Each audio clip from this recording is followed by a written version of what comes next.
I arrived in Seascale just as the last fingers of daylight were slipping into the sea. The train wheezed away like some tired metal beast, leaving me alone on the platform. The station was a lonely thing warped by years of storms, iron rails singing faintly in the wind. The air smelled of salt and something far less pleasant, like rotting kelp left to bake on stone. My suitcase was damp before I'd taken 5 steps. A persistent drizzle hissed down from the clouds, and the gulls circling overhead screamed as if warning me to turn back. I had come here to work quiet research by the coast, a break from the suffocating pace of the city. But even then, I felt it, the sense that Seascale was not simply a place, but a presence. The village itself clung to the land, the way barnacles cling to a hollow buildings huddled together against the wind. Roofs weathered to silver-gray, narrow lanes snaked between them, slick with rain and shadow.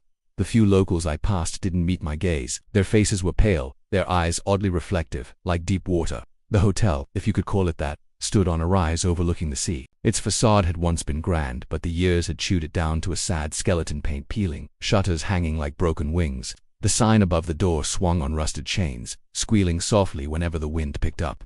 Inside, the air was still and heavy, faintly perfumed with brine and old smoke. The woman at the desk, thin, dark-haired, her expression unreadable, handed me my key without ceremony. Her fingers were cold, her nails oddly ridged as though they'd been submerged for too long. My room overlooked the cliffs. That first night I sat by the window, watching the waves gnaw at the rocks far below. The moon cast a pale road across the black water, and somewhere out there, far beyond the surf, lights flickered too steady to be fishing boats, too far from shore to belong to anything I could name. The dreams began almost immediately.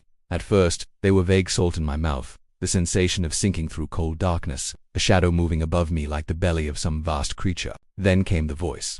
It was soft, melodic, but carried a pressure behind it that filled my skull like the tide. I couldn't make out the words at first. Later I understood them. They were calling my name. By the third night I saw her clearly. She stood on a shore made of black sand, her hair tangled with seaweed, her skin the color of moonlight on water. Her eyes were the same as the villagers, dark, reflective, impossibly deep. When she spoke, the sound wasn't heard but felt, vibrating through my bones. "Come home," she said.